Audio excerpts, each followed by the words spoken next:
Meet the team that doesn't just talk about impact, they ignite it. Jim Morris and producer Rachel. So happy Rise. I know, that's insane. Hi, happy Monday. Oh my gosh. I want to talk about something that I think a lot of our Impact Accelerator members are going through, and a lot of business owners and myself recently as well. Building a team. What a drain of energy sometimes. Oh my God, sometimes. It's not easy, but it's necessary, especially when you're starting to feel that burnout, especially when you're starting to realize you're just one person and you can't do everything. And when you set goals that you really want to attain, it's not a solo mission all the time. And sometimes you have to outsource stuff. I went kicking and screaming into that reality. Not even kidding. When you started hiring team members, was it easy for you? Were you just, let's do this? Or were you like me, where you're like, oh God, we have to do this? I hired a lot of people when I was in corporate. I also refined and rebuilt the onboarding process, the experience. Started out with really focusing on the culture because I was in such a high turnover occupation. So we would pay people below minimum wage. It was a tipped position. We're talking about valets at 5-star luxury hotels that I managed. And the turnover rate was like 140%. So the goal was, how can I save the company money? But also for me, purely is how can I save myself in the level of insanity, right? I think at one point in corporate, we were down 40, we were averaging 48 people understaffed within my department. So we had to do something, it had to change, right? So staffing, building a team, hiring, it's super stressful. I think a lot goes into it. But I did have a lot of experience. And then so when I started building and hiring for my own company, my own team, I felt the drain because I didn't have the systems built that I had in corporate, that I built and had multiple time. And I could build with the director of HR and the HR coordinator and the trading team and, all those great pieces. Different when you're building with other people's money. True. When it's your company and you have to now make more for that position, it's a good thing because it gets you motivated. It's also a bad thing because you're like, oh my God, I have to make more money now. There's no choice.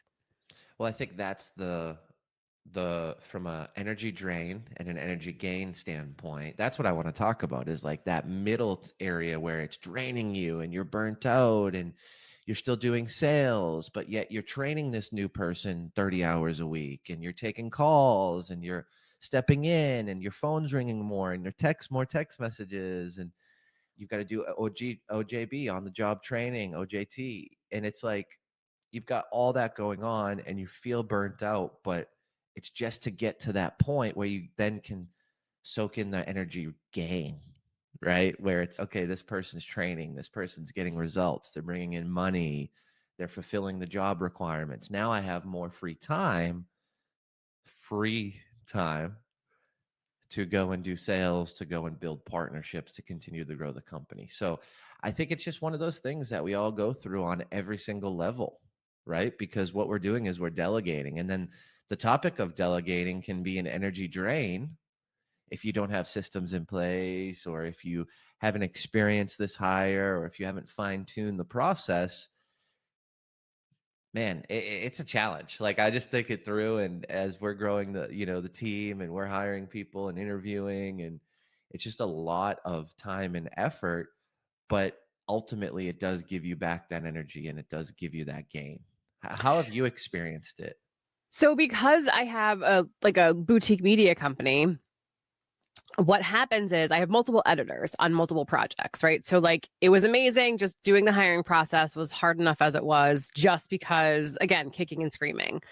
How can I duplicate myself? And I had to realize I cannot duplicate myself, right? So somebody else's 80% has to be good enough for me, because me at 50% burned out is not worth anything. So I had to come to that realization. So number one, they're not going to be me. They're not going to care. They have no skin in the game. So I have to realize that from the output. Yes, ultimately, as we move up and we grow the team, will I hope to find an executive under me on the board that can do the things that I can do, yes, that will be the ultimate goal. But that's a completely different level, right? So right now, with all these editors, what ends up happening is I have to approve everything. So I'll send all these projects out because I have short form, long form YouTube editors, documentary editors. And then all of a sudden, everything happens to come back at the same time.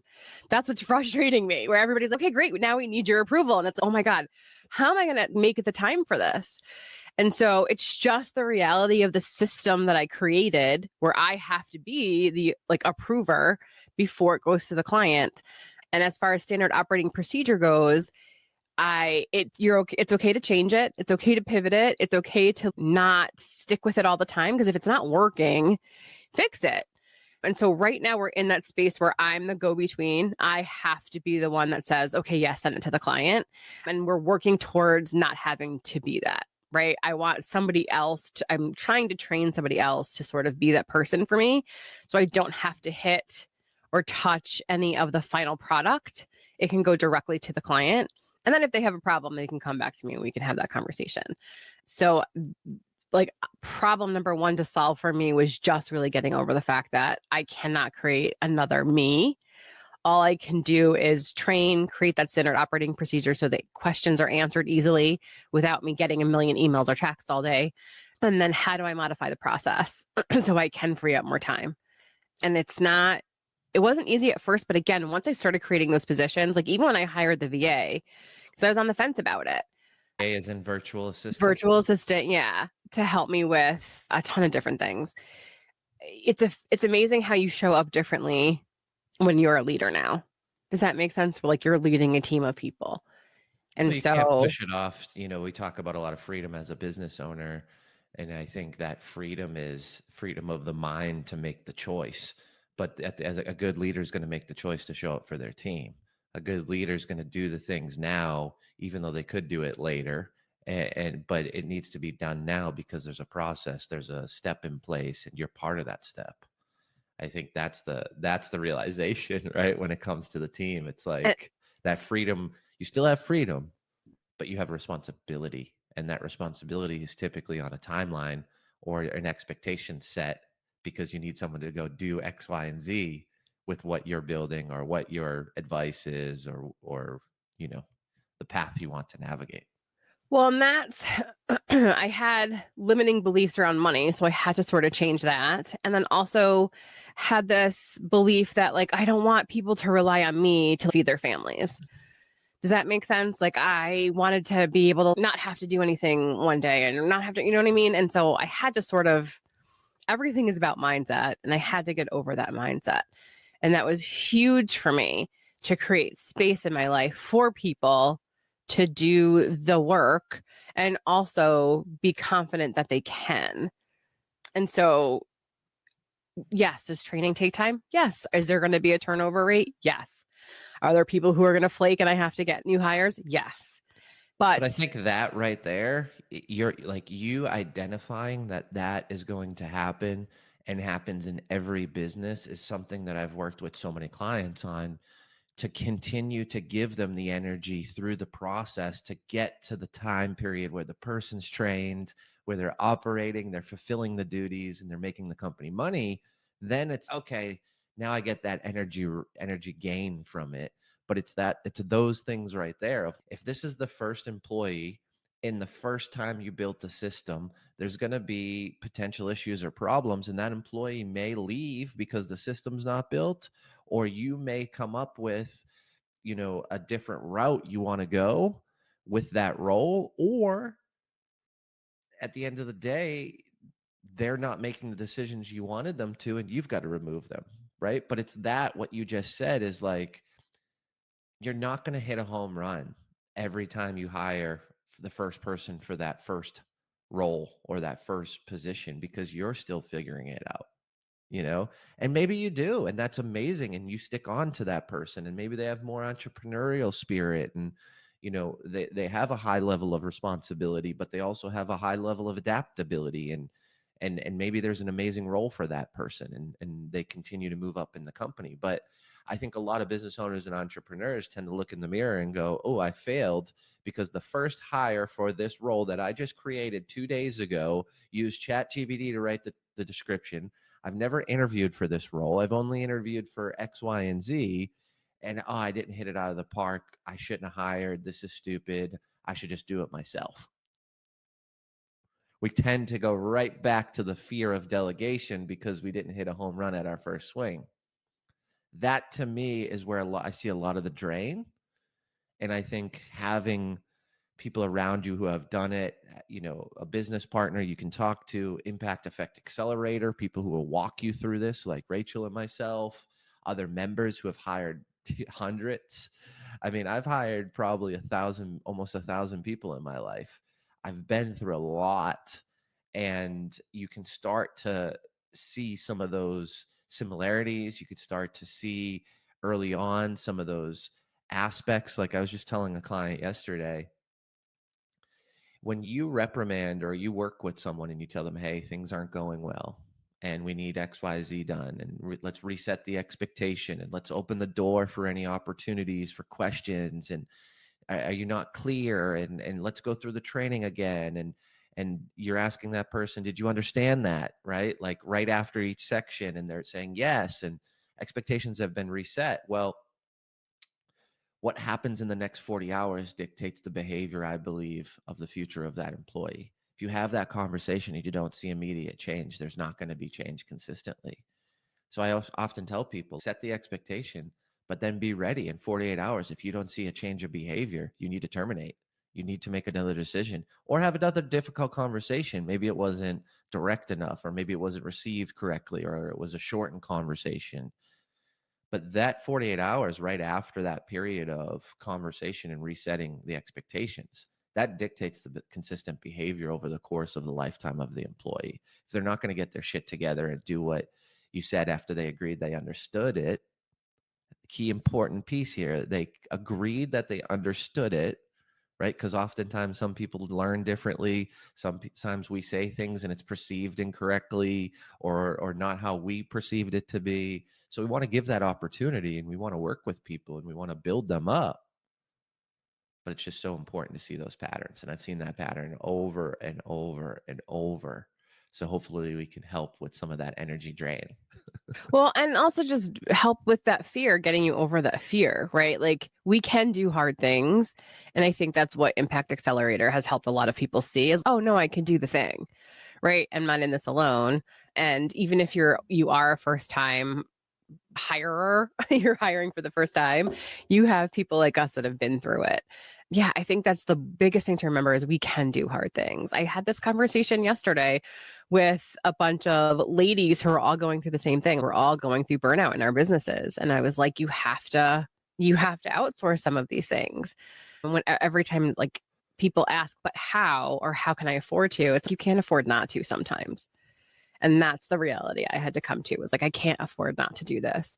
And it's freed up so many different things. I mean, that space has been taken up, but with things I should be doing, right? Going to meetings, networking, connecting, marketing, selling, doing all those things. And so it's been amazing to see myself grow into the role as a leader of my own business, right? It's crazy. How do you feel too? Do you look at yourself and think, oh shit, like I did this, like I created this? I probably should think about it more often, but there's We need to pat ourselves on the back more. there's micro moments in my life where a team member will say something impactful. We brought on a new team member a couple weeks ago, and he like watched my whole TED talk and was like asking me questions, and was just, I'm so excited to be part of the team. And, the TED talk was amazing. And, hopefully, I can find that person that's 1%. And I look at this company as those people that are pushing me. And like, you get those little moments where it's like, wow, there's so much impact here daily, or I have such an opportunity for influence, good or bad. So yeah, I mean, I do feel that, but I think at the end of the day, I was born to lead people and to guide people. I think actually that is my calling, to protect and to advise based on some of the things that I've done.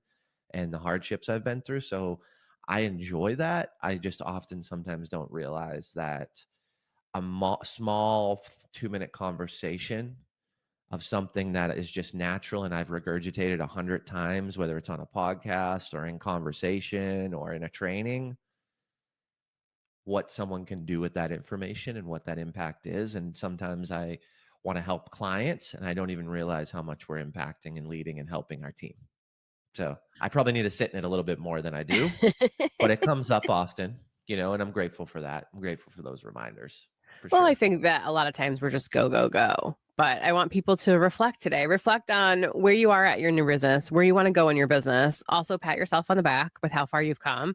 And if you have to outsource, if you have to hire, you can do hard things. You really, really can. And it will free up time for you to sell, to market, to bring more money into your business. I tell clients a lot of times, sometimes it's going to hurt before it gets better financially, but you have to get through that, that blockage and do the next best thing. So we can grow our teams. We can be leaders. I think that we just have to believe it and just take the next best step. And if you have an issue and you need help, again, Impact Accelerator, impacteffectaccelerator.com. Super easy to join us. And you call us. Well, we'll call you actually, and we'll discuss what you're having trouble with. And then we can help you through that. It's really, really actually very simple. Let's break some barriers. Let's break some barriers. Exactly. I love that. Happy Monday, everybody. Have a great day. Happy Monday.